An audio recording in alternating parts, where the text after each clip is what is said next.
Hi, this is Bruce Kulick, and you're listening to Shout It Out Loudcast with Tom and Zeus. These guys know Kiss inside and out.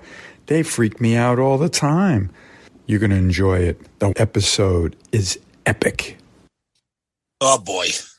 Here we go. This is James Simmons. Put that cookie down. Kiss. Stop pressing the button. Stockbroker Simmons. Star? Stanley. Is that what he does? Stop shouting. My name is Frehley. He's not what you would call a handsome man. Oh, no. Here come the kiss times. Is that a positive thing? Okay.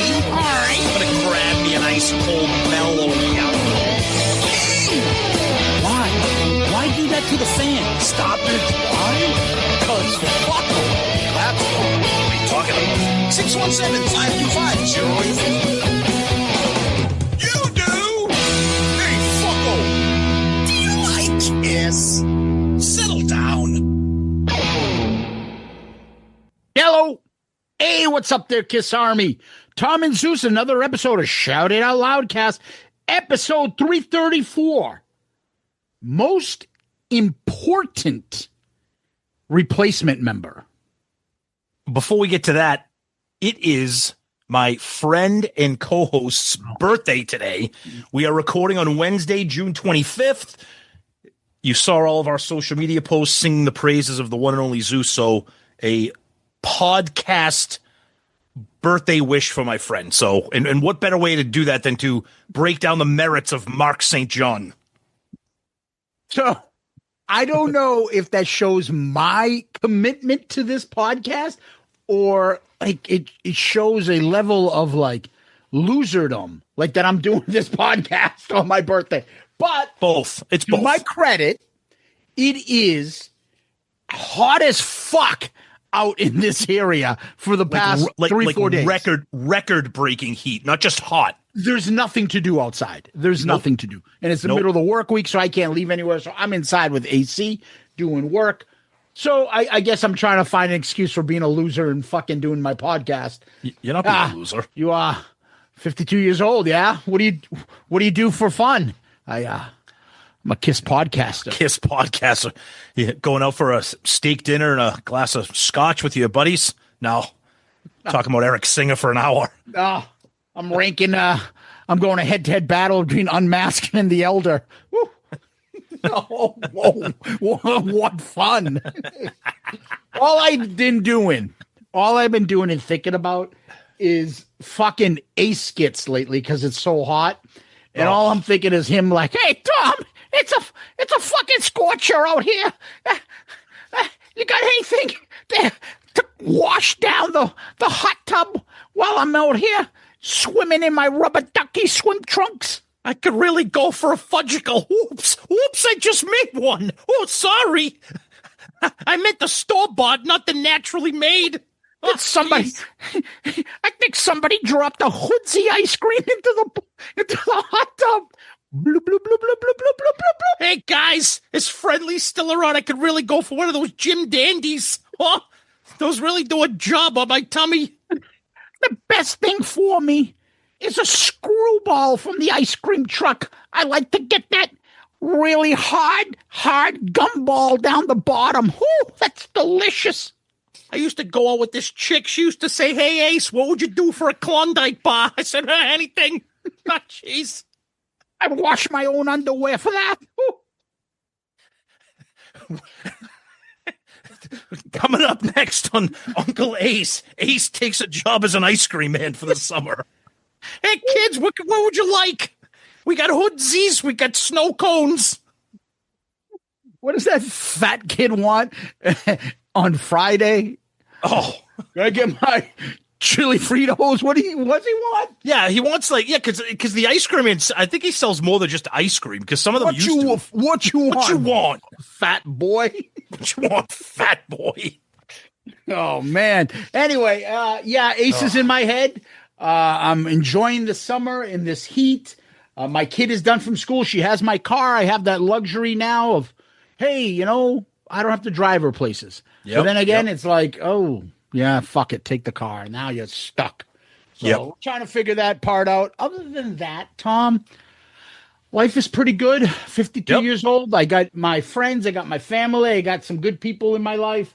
Can't fucking complain, right? And I have you, the listeners, the loudcasters out there. Exactly. Hey, honestly, though, thank you for all those that reached out, sent me messages, posted something. Really appreciate it. It always makes an old guy feel pretty good about himself, even though we're, two old curmudgeon, miserable fucks, apparently. It's okay. I can love people back. It's allowed. It's true. It's true. Yeah, exactly. Anyway, let's move on to the actual episode. Last week, we did an episode on the clip So It Goes, which is the British music series that was on Kissology. We got a lot of feedback, especially from the people overseas that remembered this guy and the show. So what was the poll, though, this week? So every once in a while we talk about this. Sometimes the polls are tricky. So this one, we just went with something kind of basic and get people kind of talking here. So the poll question this week was just simply, during this period, 1975-76, who was your favorite member?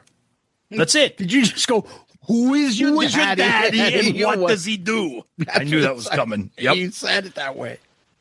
So Gene, 35%. Slightly edging out Ace at 34%. Paul comes in at 24%, and poor Peter, 7%. So who else voted for him other than me? I can't do the math for you, so I'm sorry about that. Right. But yeah, so Gene takes that poll. A couple comments here. Our buddy Bobby Kenner. For such a short clip, it was a great breakdown. It's always cool to hear a young and hungry Kiss talking, and especially before all the infighting started. The only thing that would have made an interview like that better is if it had been actual Sam Kinison asking the questions. Say it!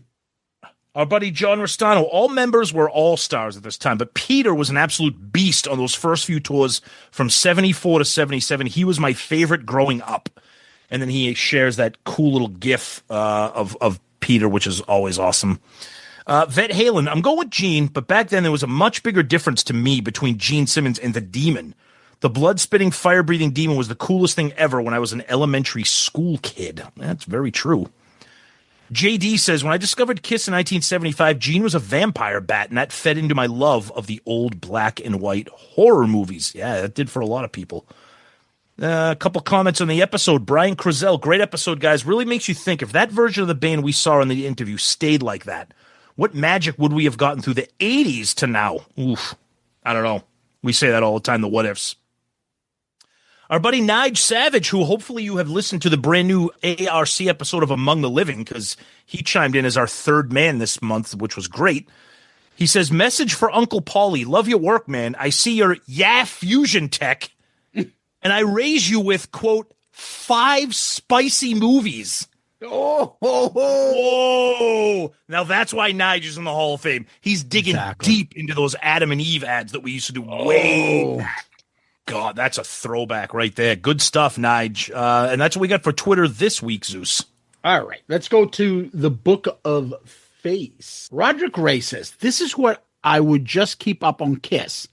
Their glorious past from the 70s. I don't care about any current story, what's going on personally with the drama issues, nor about none of the former Ace Frehley replacements either.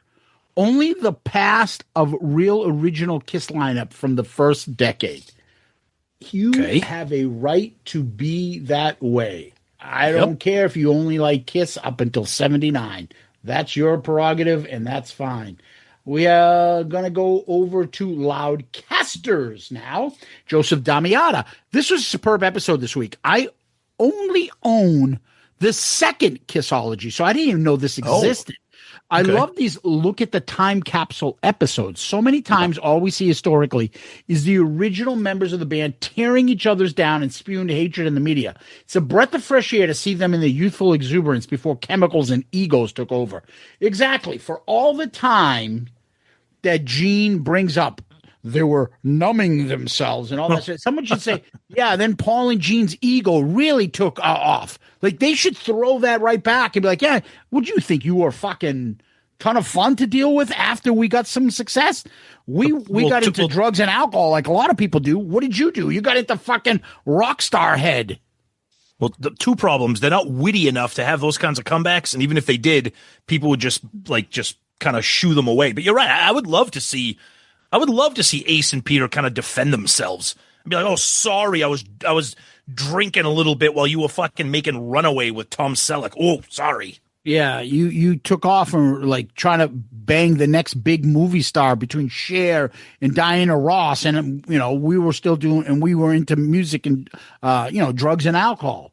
Right, you had your problems too. Yeah. Yep. The great John Whiteman writes. Oh God, the description of Chunk's shoes. Oh yeah, this is reminded me of Petunia Pigfeet. I saw him in line at Disney World last year. I'm going to miss Chunks. It was nice having representation for us former fat kids and current fat adults. Also, it would be amazing cosmic coincidence Chunks' real name was Rags. And then he has a picture of a fat lady's shoes on a scooter. God, we're so negative. It's terrible behavior that we display here on the show. Dude, you're a fucking grown man. Act like a fucking, like you can handle. You can act like a man. Yeah, exactly. Act like you can handle things. Can you? Fucking emotional wreck. Help me. Anyways, Gordon Duncan. Gordo. The bonus for me this week was I completely forgot this existed. I bought KISSology when it came out, but after several moves, I either lost it, sold it, or my wife got rid of it when I wasn't looking. I love their energy and their togetherness because we know that it only took a year or two before the solidarity disappeared. Yep. And how about Peter crushing those vocal on Black Diamond? That was peak Catman.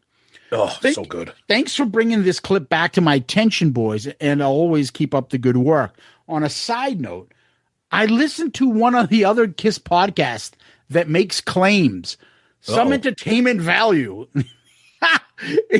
They can try to steal that title, but they can't steal your chemistry or facts. Thanks again. Look, thank you, Gordon. We're not even gonna fucking acknowledge it. What's the point? It's fucking punching down to nonsense. Yep. Charles, don't call me Mark Eaton. I like the idea of your daughter carrying on the Chunks report. Sincerely, Charles, don't call me Mark, but you can call me Beautiful Bobby Eaton. Oh, okay. All righty. All right. Okay, that's a pretty good nickname, too. Nice. That Mr. Buckworth, I know half the people were like, I didn't listen to it because of I didn't listen. I don't like hip hop music. I don't like that hippity hop. Yeah, that hippity hoppy stuff. The great Lana Cooper. Yeah. Another fun episode, guys. Congrats to your daughter on a driver's license, Zeus. I'm sure it's an emotional moment for you as dad. As a Loudcaster, I'd become rather emotionally invested in the saga of Chunk myself. I hope for the best for that kid. Maybe Chunks will go to Jan Terry's finishing school for chunky girls this summer. Make some friends, start a band, and earn some confidence before next school year. Kidding aside, I always dug those stories. Congrats to your daughter again, and hoping she has a great summer with the car keys in hand. Oh, she is. Nice. Yeah, I met the new boyfriend, came up yesterday, Tom, and he fucking had his head down when he shook my hand. No, nope. He's so fucking nervous. But you know what? The other thing I said, you tell me, there's a level of like, I'm not going to be a ball buster because I didn't want to go through that shit.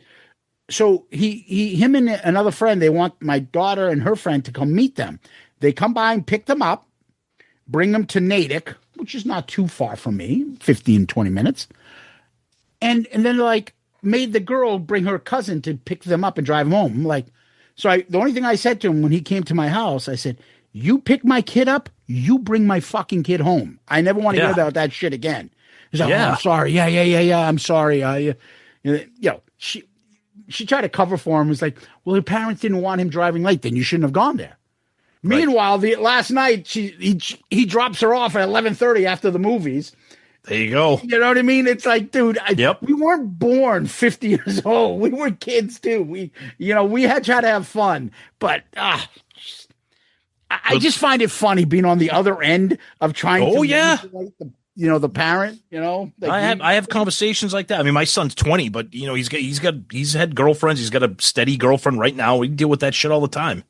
Did you ever used to do this? So like when I lived in my house, I at one point I moved into the basement and had the apartment, like the room down there. I'd come home like around 11:30, 12, midnight. All right, Ma. All right. Good night, Dad. Good night. I'd wait, have my friends wait, go downstairs, open up the basement door, and go right back out. Oh yeah. Yep. Of course. Why not? Oh my God, yeah. But again, these kids, they all think we're fucking, born old men. So kids can't do that nowadays though because of fucking Find My iPhone and all those fucking location things. Yeah. Remember those days? Like, oh yeah, I'm going to Billy's house. No, you're not. You're going to the woods to fucking tap a keg for the next 3 hours. What's a keg? What's a keg? Actually, going to the woods to tap something else for 3 hours. Oh, I better not be. All right, let me finish her message here. It's until you guys mentioned it. I'd never seen the clip featured this week, so it goes before. But man, what a treat to see them all getting along and the camaraderie between the band. My KISS entry point was the late 80s, early 90s. But seeing how huge they sound in just those clips and how their personalities came through, it's easy to see why fans had such attachment to the original lineup. Paul was giving all the guys compliments. I mentioned that, Lana. I was saying that's not like we all do all right with the ladies. Yep. Usually later on, Paul just takes that for him. But anyway, she writes, Peter seemed chatty and upbeat. Gene was extremely chill until he let that demon take over on stage. And Ace was goofy and good-natured. A real fun clip to see. Thanks for unearthing these things for us Loudcasters, boys. Thanks, Lana, for that great actual message. Awesome. Post. BC Allison, great episode, Tom and Zeus. This has always been one of my favorite KISS television spots, even though it didn't surface here in North America until much later than its airing date. The 75 era leading to 76 has always been my favorite KISS era. The band were at their most dangerous, still lurking in the shadows of the mystery that surrounded them, and clearly dangerous to the establishment. Yeah. It was cool to see the band's team so focused, as we know this would fade in subsequent years. There's something comforting about bearing witness to the unified dream they once shared. Great comment.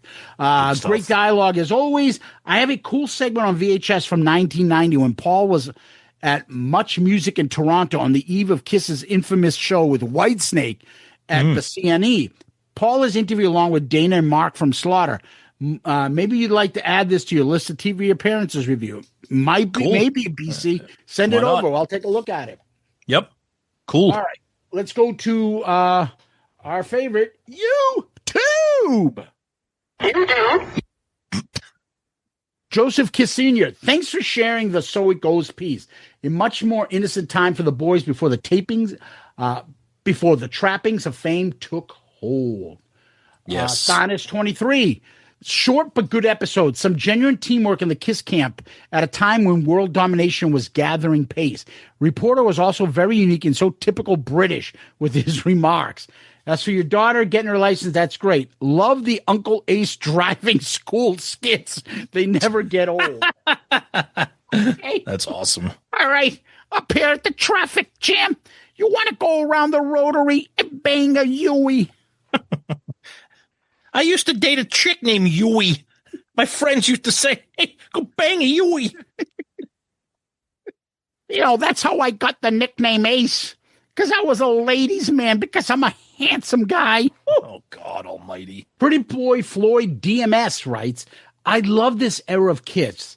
Much better than their Style Child, etc. days. They were unknown, hungry, and dangerous. They were badass. Yep. And that's what I got, Tom. Back to you. All right, let's look at Instagram here. We got one from Glib Radio. When all the letters are together, I can't tell if this is Glib Radio or Glib Radio. I don't know what the fuck it is. Awesome fucking episode. I have seen the extra interview that was done by Tony Wilson with one of the KISS Pyro guys. He was asking him how he got started in the industry and things like that. But the whole time someone was doing a sound check on the drums and it was impossible to hear, so that's pretty much why they canned it. Tony Wilson went on to be a legend in the music scene during the 90s in England with his involvement with bands such as Joy Division, New Order, and the Happy Mondays. There was a movie made of his life called 24-Hour Party People, released in 2002. Ooh. Keep up the great work, mates, with love and bad language from Melbourne, Australia. See, that's what I love. That's a great comment. Thank you for that, because you just shared a bunch of intel that I know we didn't know, and I'd be interested to see if anybody else did. So it's awesome. Our buddy Glenn Barth, with appearances on podcasts, we've been oversaturated with Paul and Gene repeating the same shit. It's just like the End of the Road tour, but in interview form. That's where old interview segments like this one stand apart, much like older concert recordings. Refreshing look back on the good old days of the band. So for that, thank you. Oh, thank you, Glenn. That's awesome, buddy. Dave Rockstar, another fun episode, guys. These old interviews were great back in the day, as Gene never mentioned money, not even once. And there were no silly cliches that they use now. On a side note, I wish I could go to Vegas for the fan event, as I think it will be fun, regardless of everything. But I have a feeling that these events are going to occur all over the world in the future. Hence why perhaps they chose a hotel and not a cruise. For example, the next one might be Kiss Storm's Rio and so forth. I might be wrong. P.S. Maybe if they had Vinny, they'll sell more tickets. I don't know about that. You might have a good point. Maybe that'll be the next thing that they do. A couple emails here. Our buddy Lee Bruton. Hey, guys, hope you're both well. I live in a small town in the northwest of England called Bolton. It's about a 20-minute drive from Manchester city centre. I can tell you Tony Mr. Manchester Wilson was huge in the Northwest. He sadly passed away in 2007, but he is still talked about. Tony changed the whole music scene in the Northwest. He owned a record label called Factory Records, which produced such bands as Happy Mondays, Joy Division, etc. Had a nightclub called the Hacienda, which was by all accounts the start of the Gunchester Gang Wars. I never went, as I was a bit young and didn't fancy being shot. They still have Hacienda reunions, but now I'm too old and still don't fancy being shot. And again, he brings up the film called 24-Hour Party People. That's awesome, man. Great. And then he says, love the episode and glad that you found a, quote, homeboy amusing. Love that kind of stuff. And we'll finish up feedback here with an email from our buddy Rick Jordan. Hey, guys. Just finished the latest episode, and it occurred to me that Zeus needs a little help in the songwriting department. Try singing Chunky Chunky Chunk Chunk to the melody of God of Thunder rather than the original Footy Pajama melody. It rocks harder. Also, Chunky Chunky Chunk Chunk, Chunky Chunky Chunk Chunk, Chunky Chunky Chunk Chunk. Oh my God. Great. Thank you for that. Dun, dun, dun, dun, dun, dun. Thank you, Zeus and Rick. Also, during the mailbag segment, you mentioned you don't remember seeing the World Without Heroes video on MTV. That was Zeus. I remember seeing it on MTV. I didn't see it there either, but I did see it when it was featured in Entertainment Tonight. They had a segment called "Where Are They Now," and it was depressing, even though it was only even though it was only 1981. They showed candid, non-makeup photos of Gene and Paul, which pissed me off because it felt like they had ruined the mystery of the Demon and the Star Child. You can find the segment on YouTube if you're interested. Gene mentions fans seeing him without makeup and mistaking him for Engelbert Humperdinck. Oh my God. Then after the commercial break, they introduced the video and played it as the end credits rolled over Gene's face. Fucking sad. That very day, I walked away from Kiss for years until Hide Your Heart and Turn on the Night rekindled some interest, and then Revenge drew me back in fully. Thank you for all the energy, effort, and planning you guys put into these fucking great podcasts. We fellow Loudcasters appreciate the effort. Enjoy your summer and tell Ace not to piss or shit in Tom's hot tub. Well, Rick, you just checked off every box that we love when we get emails and messages. Great comments regarding the episode. Great inside jokes related to all the stupid shit that Zeus and I talk about. Thank you for that, Rick. And now that makes you the comment of the week. Good answer. Good answer. I know what you think. We're going to be watching you. Yeah, that's a great one there. Thank you, all Loudcasters. And thank you, Patreon. This is where we do our Patreon shout out. And we thank Patreon members and the Patreon family who just picked Among the Living, which just dropped this week for Album Review Crew. So maybe I should hold off on some of that thank you, but regardless, we do love our Patreon family. So Patreon is where you can come and subscribe. You go to our website at shoutitoutloudcast.com. Go to him. Right on the landing page, you'll see the Patreon icon. Click on that, and it'll bring you right to our Patreon. Pick a category. We have 4 different ones in tiers that you pick, and you get different perks back from us, whether it be involvement in the show, merch, polls, message boards, video chats, and we'll be having our second video chat of the year coming up shortly. So make sure you jump in on that. That's going to be a Demon and Star Child tier. And if you want to learn more about it, go to patreon.com. Help out the show. That's what it's all about. That's what Patreon is there for. It helps us grow the show. And if you like what you see and like what you hear, you like what we do, and you want us to continue and get better and bigger, go to Patreon, join. It's the best way to support the show. Patreon.com or Patreon the app, or go right to the website, shoutitoutloudcast.com. Join and help out the show, and join the family and join the fun. Guys, thanks so much. The Patreon family is amazing. We love everything that you guys do for us. Doesn't matter what tier you're on. We love it all. And please check us out. We talk about it every week because we want you guys to become part of the fun and part of the family. So check it out. Click on the link on our website, shoutitoutloudcast.com. Find out what it is that we talk about every week and become part of the family. Tom, we're going over to Kiss World now. Should I play the crickets thing, or is there anything going on? Well, I mean, the only thing, if you're into this stuff, is Kiss dropped the Asylum 40th anniversary merch. So as usual, it's got the picture disc, and then it's got a colored vinyl, and it's got T-shirts, accessories. They got a beach towel, pins, all kinds of stuff. But there are a few interesting tidbits I wanted to bring up. So, you know me, I'm into this. I'm into vinyl. I'm into merch. So the picture disc bundles. She's into Malakas, Dino. Exactly, yes. So the picture disc bundles are always the ones that go quickly, but they always throw in something with the picture disc, something that's unique to that bundle, whether it's something stupid like a jacket, or for the unmasked one, got a cool hoodie. This time, they fucked up. It wasn't me that noted. I saw it all, kind of people talking about it all over the Facebook groups and stuff. So for the picture disc bundle and for the colored vinyl bundle, they included the same T-shirt. They've never done that before. There's always something different. So not only did they include the same T-shirt, the T-shirt sucks. It is the most it is the most generic looking thing that's got nothing to do with Asylum. It's a black T-shirt. It's got a gold Kiss logo breaking through with like a blue explosion, and then on the back it just says Asylum World Tour. Now, they offer other T-shirts that are really cool, but you have to buy them separately. So the T-shirts that are included in the bundle, kind of stupid. The other really interesting thing, this is clearly a licensing thing.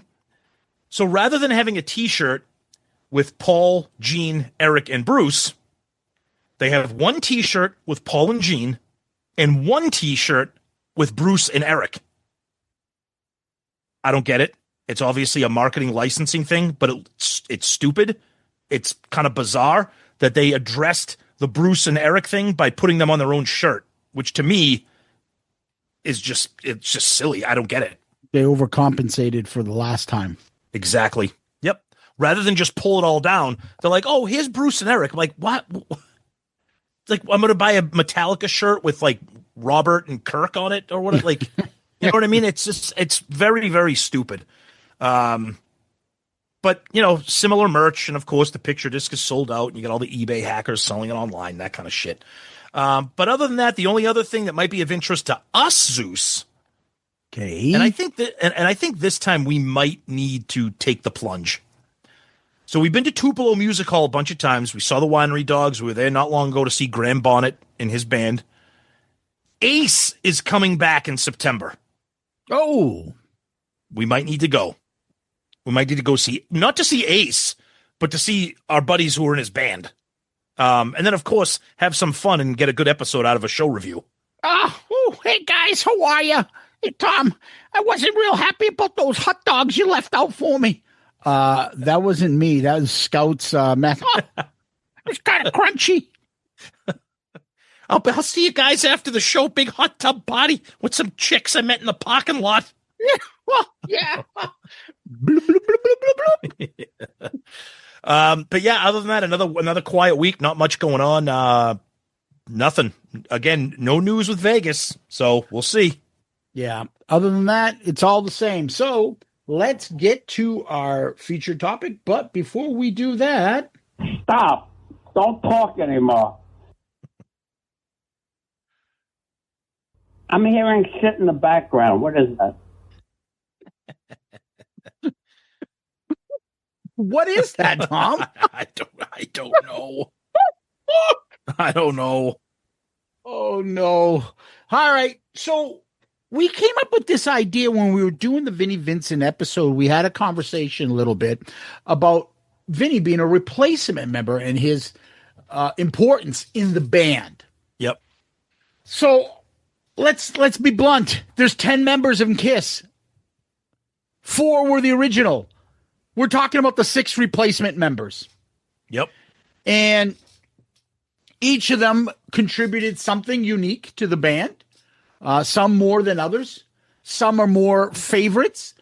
But when we're having this discussion and we're saying the most important, we're not saying our favorite. We're not saying the most technically gifted. We're not saying the longest tenured. We're saying the most important. Like whose involvement with the band was the most important in our opinion. Okay, that's Obviously. how we're judging this, Tom. Yep. Right? Yep. Do you agree with that? Yeah, I agree. I mean, and when we talk about important, again, this is opinion based. So you can attach whatever you want with the word important. Biggest impact, biggest skill set that they brought, best thing that they did to enhance Paul and Gene, best thing that they did for contributions to songwriting. Who knows? However you want to define it. So impact, import, whatever you want to use. Okay. Yeah. So we're going to rank them. And then as we rank them, we're going to go and talk about their level of importance and why they're there at that spot. Yep. Okay. So let's start at number 6. For me, I mean, it's a no-brainer. I'm assuming it's going to be for you and everybody else. And that is Mark St. John. Obviously, one album. He didn't even play on all the songs on the album. Yep. Part of what? 1.5, 2 concerts. Yep. So his impact is nominal, but it is an impact because he does play on, and there's some really great guitar parts on Animalize.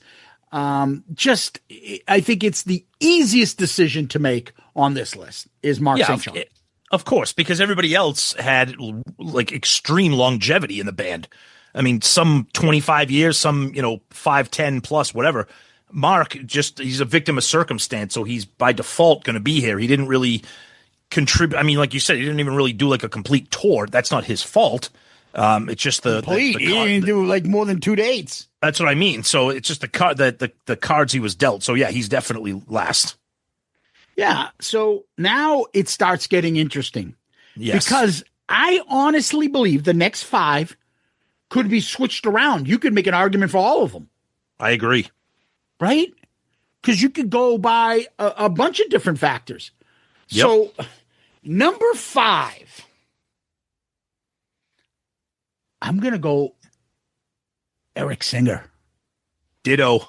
Yep. Me and you right there, same page. Really? So why don't you start on this? Because I think we'll probably, the fact that we both did that, I think we'll probably have the All same right. So kind of Eric opinions. played on really 5 albums. He's Right. been in the band for 20-something years. So he was on Revenge. Yep. He was on Kiss Alive 3. Mm-hmm. Then he goes on Carnival. No, before Carnival, it was Unplugged. Yep. Then he was on Carnival. Yep. He wasn't technically a member of Kiss when they did Psycho Circus, so I'm not going to count that for him. No. So he was on the last 2, Sonic Boom and Monster. That's 6 albums that he was on. Oh, yeah. He wasn't on, I was thinking about Symphony. He wasn't even on that. But that's Right. still 6 albums. Now, But again, what but is- again, the word is important. Okay. So I look at it as like, I know some of you guys absolutely love the sound of him on Revenge and on Alive 3. Okay. I look at it as if they got another really good drummer in there, would you have noticed? Like, I don't think he makes that much of a difference. I know he sings 2 songs, which are, to be kind, I'll say they're not bad. Mm-hmm. I know you're not a fan of them. So nope. I'm not really thinking of any Eric Singer songwriting contributions that stand out. I think he was a solid professional. Mm-hmm. Did an awesome job on Alive 3 and, got some new life into the band a little bit when he joined in on the Revenge lineup. But, I don't know what other drummers they could have got. Probably a bunch of them that would probably be just as good, if not better. Yep. No offense. Nope. And that's exactly, you took the words right out of my mouth. That's the same thing. When this is not, you got to remember, this is not a talent list. Okay. This is like important, impactful. Eric Singer's fucking awesome. I love him. But his impact isn't what the guys above him on this list were. Like you said, not to take anything away from him, but if Eric Carr was still the drummer, I mean, would you have noticed? I mean, if they brought in somebody else, a popular drummer from that era, would you have noticed? Maybe if you're a drummer, if you have an ear for that. But he wasn't really an impactful guy in terms of like songwriting, arranging, things like that. I mean, he was a team player, he was a trooper, and everybody loves him. But in terms of impact or importance, I somebody's got to be number 5 here. Yeah, I that's just different. I think he's solid, and maybe somebody else can make a different argument that he could be higher or should be higher. Yep. I don't know. So I just have him at 5. Okay. All right. Number 4 for me, Tommy Thayer. Oh, here we go. Here comes the first. This is when the fighting will begin. So for me, Tommy Thayer comes in at 4 because I have him. I look at it. Who is he? To me, he's not bigger than the other 3 above him. And then I look at him. It's him versus Eric. He did so many other things behind the scenes that I find him more important to Gene and Paul and Kiss than Eric. I think he's got more songwriting credits to his name. He actually has some credits before he even joined the band as a writer. And then obviously he's the performer on the last 2 albums, Sonic Boom and Monster. I think he brings just as much professionalism and that Eric Singer brings. I just find all the stuff that he did, that people are like, oh, he took my dinner orders, and Peter and Ace would say, oh, he was this and that. He did everything, whether it be tour manager, whether it be helping out in the Kissology stuff or other documentaries and stuff. He was their right-hand man, and they trusted him. And to me, you can't buy that level of like peace of mind for Paul and Gene. Oh, yeah. When he does that, that gives him an extra bonus and helps the band. And I think that is his biggest impact. Yeah, I have Tommy a little bit higher. So we can continue that conversation, I think, when we get to him. But I think this is where controversies are gonna start to arise. So my number 4, and again, I'm not gonna keep saying this, but maybe I will. My number 4 is Eric Carr. Ooh, okay. And again, it's not that I don't love Eric Carr, and it's not that I don't think he was amazing in the Fox, and even carrying him through all the way up through Hot in the Shade. Love Eric Carr, love him, but from what we know now behind the scenes, was he just a drummer? He didn't really have he did Little Caesar. It seems like he tried to have a lot of other things done that kind of Paul specifically tried to push to the side. And he didn't maybe have the impact that he could have had because obviously he's supremely talented.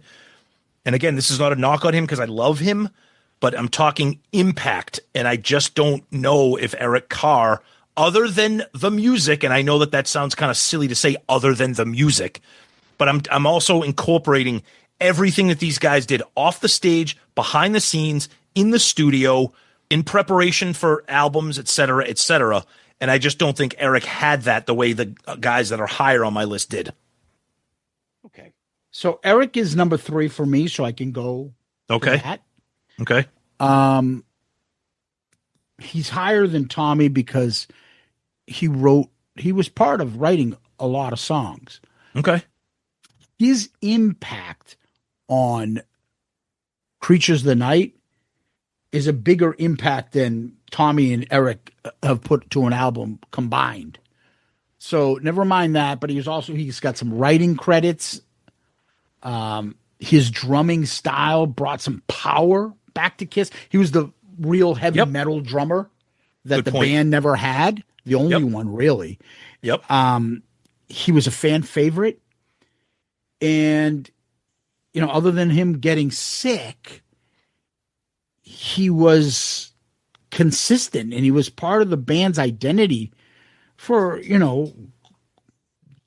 throughout basically the 80s. Almost 10 years. Yeah. And let me be clear. Like it does, I take no like happiness in putting him here because I love Eric. I always have. But again, this isn't a talent ranking. This is, but you bring up good points.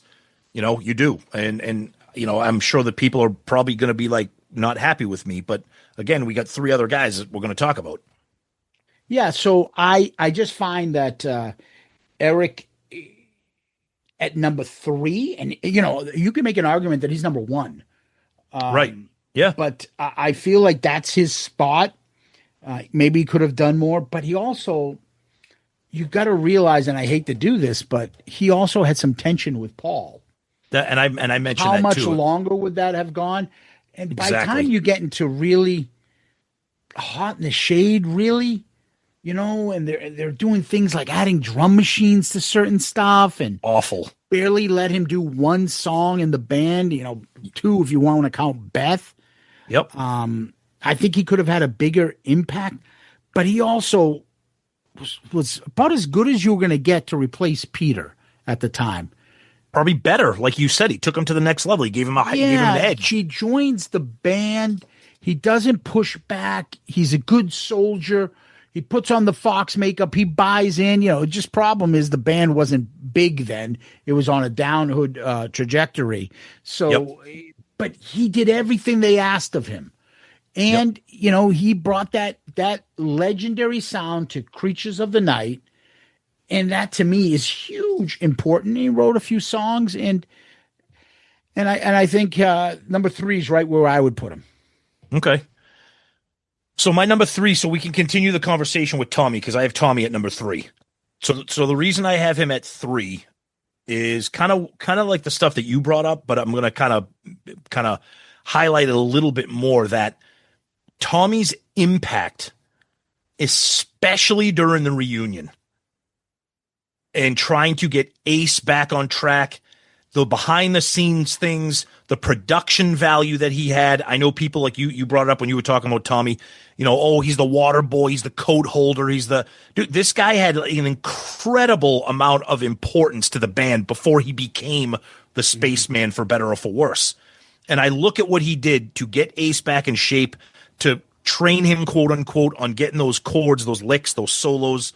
And then the stability that he brought to the band for the next 25 years. Mm-hmm. Okay. And I'm not saying that you have to like Tommy, like, he's got the Ace makeup and he's shooting rockets from his guitar, whatever. And I'll even add on a little extra cherry on top. I love his voice in the 2 songs that he contributed. I think When Lightning Strikes and Out of This World are 2 of the better songs on both of those albums that I don't think are very good. Mm-hmm. So I think all of that combined, what he did before he was an official member of the band, what he did on stage, what he did to bring stability and a sense of calm to Paul and Gene over these years, we would not have gotten to 2023 at Madison Square Garden if Tommy wasn't there. If you do Kiss, is it more reliable or more important to have a good lead guitar player to be in a Kiss band, or do you need a really good drummer? Which one's more important? For me, it's a guitar player. Same here. Yeah. And when he was in the band, Yep. for as long as he played live, I never worried about anything I'm seeing live with him. Never. Nope. Always did it. You know, people want to criticize him for not being original.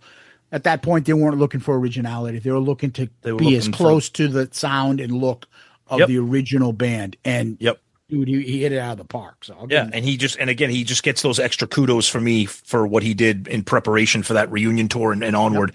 And again, I really do like those 2 Tommy songs. I hate the 2 Eric Singer songs, as you mentioned, but that's not necessarily his fault. They're just bad, poorly constructed songs, in my opinion. But anyways, so here we go. All right. This is going to be, I think, well, let's see. All right. Number 2 for me is Bruce.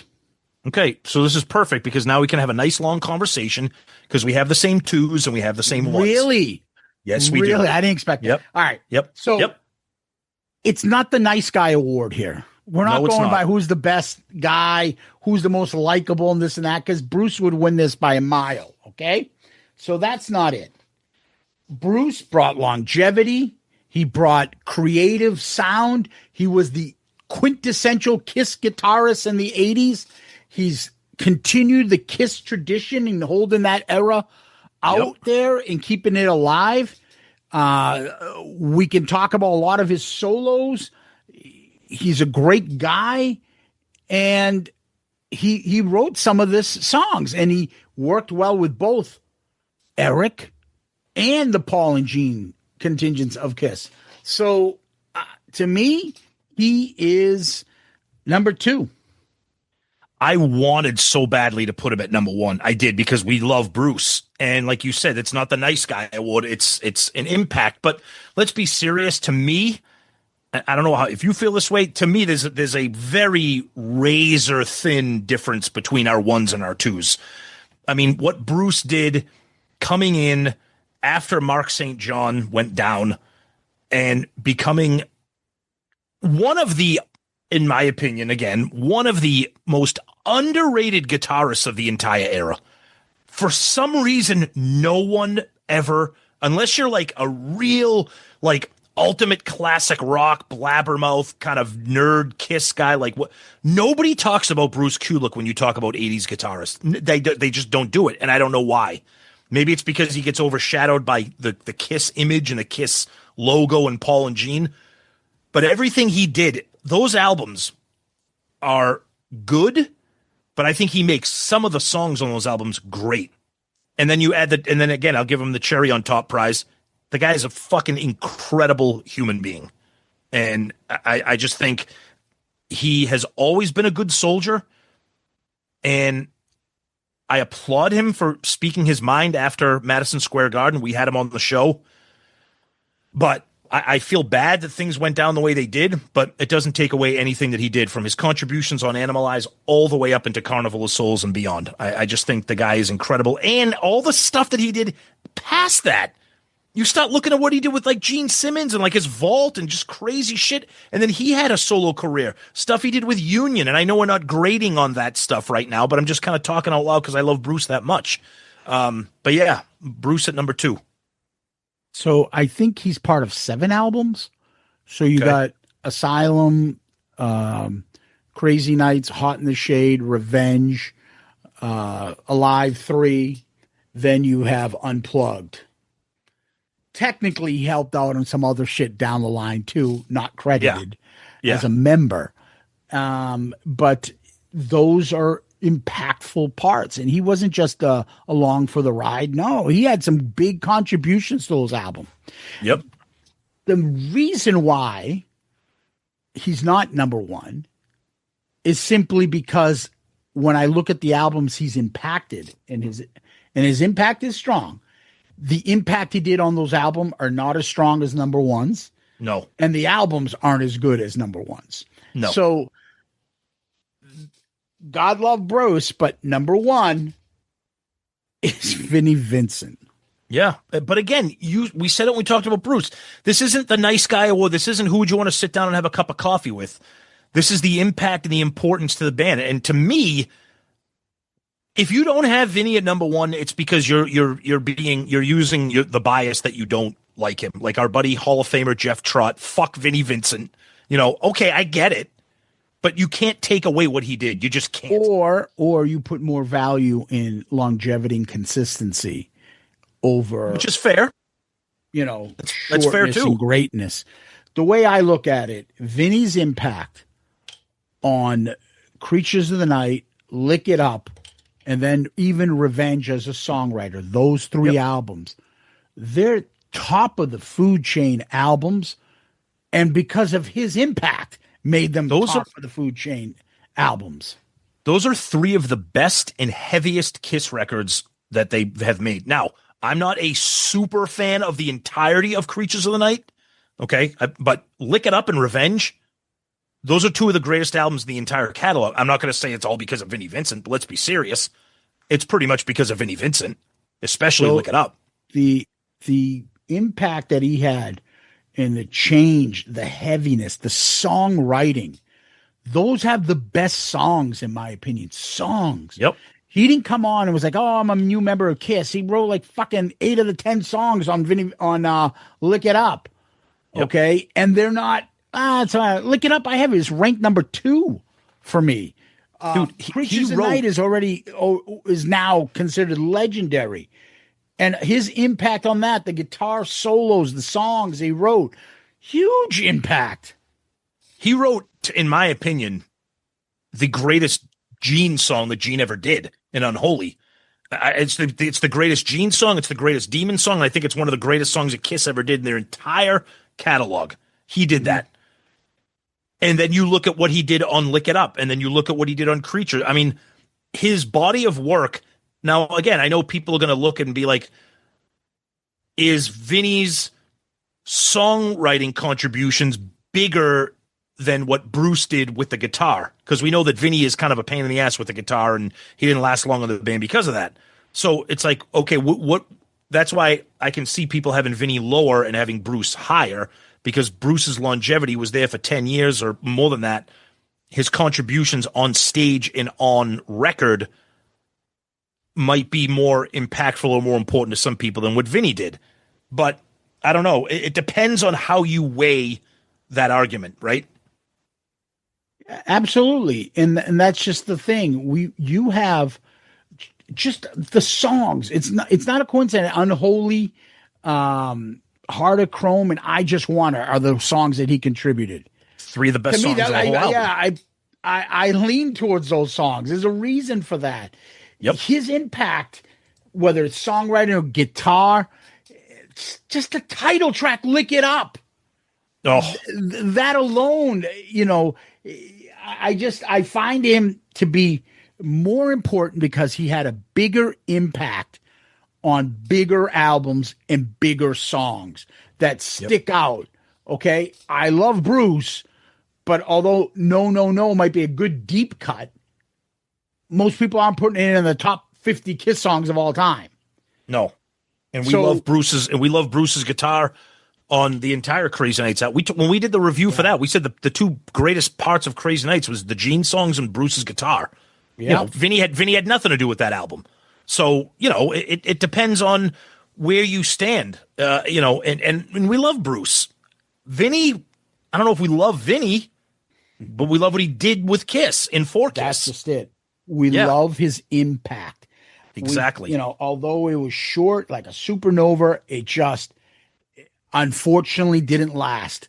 But his impact, I think, is the most important replacement member for Kiss. And he also showed them, like, hey, shit, we can get another guitar player that's impactful and help out the band. We're not lost without Ace. Right.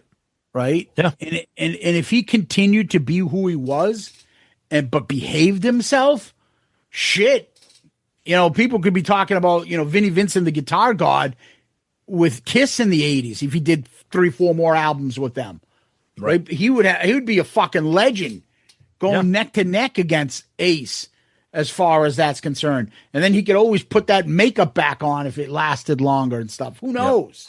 Yeah. And then he also gets the Shout It Out Loudcast cherry on top because he was responsible for All Systems Go. So there you go. But he also had Kiss makeup. And I give him a notch for that he had that makeup, which Bruce did not have. Not only did he have Kiss makeup, but go back and look at those pictures from the Creatures of the Night tour. He looks almost more badass than Gene. No, he didn't, because Gene looked fucking insane on the Creatures tour. But Vinnie with that makeup looked absolutely insane during that era. Yeah. Yep, Yeah. And I agree. And the choruses that he was at and the back-end vocals on the tours, I thought he was excellent. Yep. Now, the other problem we have, and this is the drawback, obviously, he was a pain in the ass, and he drove them nuts. Right. So, almost in a sense, you can say, yeah, that's important because he showed Kiss what they didn't want in the band. It's a good point. And that's right. Like, as amazing as a human being and as a team player as Bruce was, Vinnie was kind of like the exact opposite. But like you said, let's give, and again, if we're getting kind of creative tongue in cheek here, if Vinnie wasn't so fucked up, we would have never gotten Bruce. Yeah. So you can look at it that way. Yeah, Vinnie was so important because he gave us Bruce. Yeah. It'll be interesting to hear what you guys think is who the most important Kiss member was. Yeah, replacement member. I agree. Everyone's going to be like, oh, fucking Bruce, what the fuck's the matter with you? Or I get it. Eric Carr and stuff. I get it. But I'll be interested in seeing what you guys say. Me too. Me too. All right. Tom, what we do next is this. Hey, what is this? 20 fucking questions? So our question of the week comes to us from Wobbly Magoo. Ooh. If Pop House fucks up this Kiss Storms Vegas event, does this cause irreparable damage for the Avatar plans? I think I don't know if it would be irrevocable, because if they're just blow people's mind, it'll overcome everything. But that's just it. It better blow people's minds, because if not, this thing is going to, people already have lost faith in Pop House doing anything right. And you should know that, a business that has people kind of like snickering, already thinking it's shit, is not a good way to start in a big fucking $1 million to $1 billion investment. I think the Avatars are, the bar is so low for that entire thing. I know I'm not expecting anything out of it. I don't think anybody's expecting anything out of it. I think a lot of people have a morbid curiosity about what the fuck is this going to be. So regardless of what happens in Vegas, I don't think it's going to have any effect on the Avatars, because I don't think anybody's expecting anything from the Avatars. I don't think anybody wants them. So I think everything is going to be a pleasant surprise, because if it fucks up and it's a joke and it's a mess, I think people are expecting that. At least I am. And if it turns out to be something great, we'll be like, whoa, oh my God, what a nice surprise. So no, I don't think whatever happens in Vegas is going to have an impact on the Avatars. Yeah, I just think it doesn't help. Yeah, it doesn't. Okay, all right, I'll give you that, but it doesn't help. They're going to lose faith in Pop House even more. Okay. And they're going to have to overcome it. So this thing better blow people's minds, because so far it's not really doing much for people. No, it's not. No, you're right. All right. Thanks for the question, Wobbly Magoo. Yeah. All right, Tom. So where can people find us? Always go to our website, our newly refreshed website, shoutitoutloudcast.com. You can find all of our episodes there, the Shout Out Loudcast episodes, Album Review Crew, Dome Damage, Zeppelin Chronicles is on a hiatus right now, but it will be back, hopefully sooner than later. And, of course, there's a link right there to buy our #1 Amazon best-selling book, Raise Your Glasses. So check that out. And, of course, all of our social media links there, Twitter, Facebook, Instagram, YouTube, TikTok, Threads, Blue Sky, everything is there. You can find links to our Amazon shopping page, links to buy some Shout Out Loudcast cool merch, links to our Patreon. It's all there. And, of course, our email address, we urge people to keep using that. We read every one of your emails. Best way to get a question of the week in there, although we'll accept those any way you want to send them. And that's shoutitoutloudcast@gmail.com. And, of course, we always like to say that we're a proud member of the Pantheon Podcast Network of shows. You can DM us on Twitter, Facebook, Instagram, Threads, TikTok, motherfucker. Check out our Spotify playlist. You check on the actual profile of Shout Out Loudcast, not the podcast, and then you can see all the playlists that we have there. And then please go and subscribe to our YouTube. You do. Channel. As you can see, we've been putting up some snippets and video clips of our interviews and other stuff, thanks to the great Dow Alber, who's been helping us with that. And we're dropping 2 of those a week. So you won't want to miss those. They've really been going pretty good for us, let's be honest. And, we've had a couple over 100,000 views already on Reels and stuff. So you might want to check that out. Subscribe to the YouTube channel and grow that for us. And then you can go and give us a 5-star child review on Apple Podcast, on Spotify.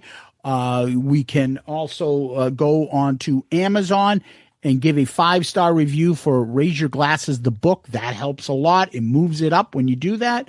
And again, thank you for all those that are leaving questions on Spotify and comments.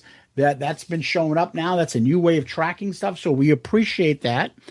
And finally, we always like to repeat the website, shoutoutloudcast.com. Shoutoutloudcast.com. You can get merch, Raise Your Glasses, the book there. Anything you can think of, it's there on the website. Tom, we like to end on famous last words. You got any? You're damned if you do, and you're damned if you don't. You laugh in the face of the fates. Fallen angels spread their wings, so you cross the gates of hate. Ooh, God damn, Vinny. I got a body built for sin and an appetite for passion.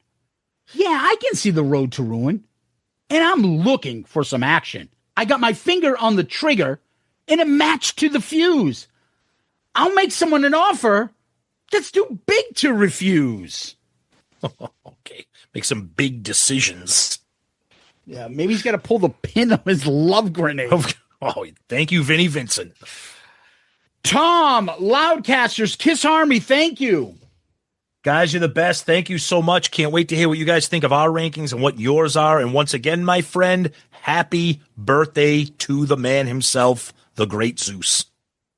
Thank you, and peace out, Girl Scout. Hit the music. What I'd like now is for all you fat, out-of-shape, worldwide kiss-tards to keep the noise down while I show your ladies what a real sexy man looks like. Listen, all you people out there sitting on rented furniture, settle down. Cut the music. Anybody seen Richie? Anybody know why Richie did Bobby Lupo?